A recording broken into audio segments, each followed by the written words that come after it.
get past traffic back in the door. So that's why it goes back to the registration cards. I mean, how important are those registration cards and every lead that we have? I mean, I know that I keep going back to Howard because I know for sure he's one of those. Who else in here is a smaller volume builder? Lori? Okay. I mean, there are times when you might talk to somebody 2 years prior and all of a sudden they're back in the picture now. So, I mean, what happens if we're not sending them our newsletter? What happens if we're not doing those things? Some other builder is going to get them, not us. You know, maybe they call us back, but the person... Okay. Manage your traffic or leads more effectively. And in the back of the book, don't turn to it now, please, but not in the back of the here from the Sales and Marketing Council is somewhere between, you know, $175 and $250.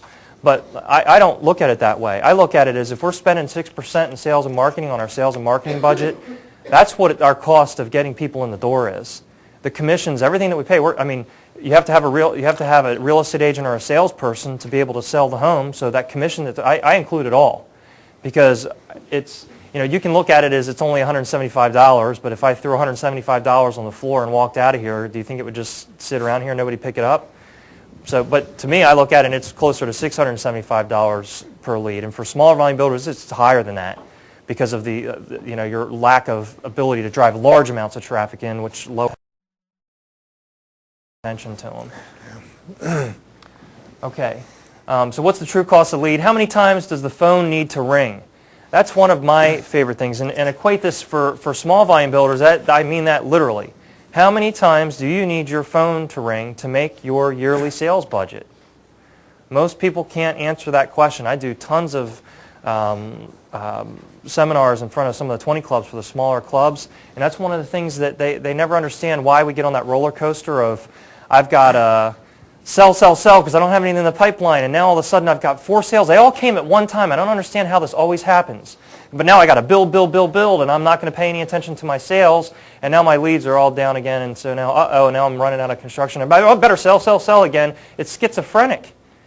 And if you want to get off of that crazy ride, Jane, get me off this crazy thing, you have to start to understand what your leads are. It's the same philosophy as people in a model home, where they have to understand, how many people do I need to come through the door? Lloyd knows right now that he needs about 80 people for every one sale come through the door. So we can monitor, are we getting those people in the door? If not, then we have to up our advertising a little bit more. Same thing for small volume builders, just usually they're not coming in unless you have, you know, a model home that you're sitting in. But usually it's you need to get the phone to ring.